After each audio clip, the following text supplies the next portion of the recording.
देखेंगे तो हमारी गाड़ी पंचर हो चुकी है और हम पंचर बनवाने के लिए आ चुके हैं मिस्त्री के यहाँ। मिस्त्री जो है चक्का खोल रहे हैं।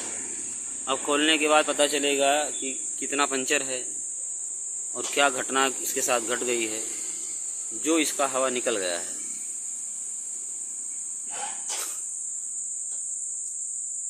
आज हम अपनी गाड़ी को बनवाने के लिए आए हुए हैं और ये फाइनली पंचर है कि हवा निकला है, अब ये चक्का खुलने के बाद जो है पता चलेगा।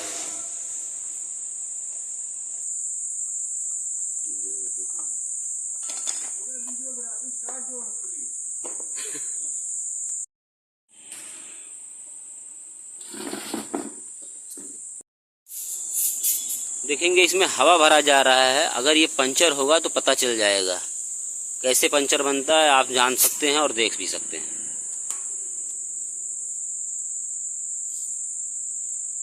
मिल गया? हाँ, ये देखेंगे यहाँ पंचर ठोकर लगा बने हो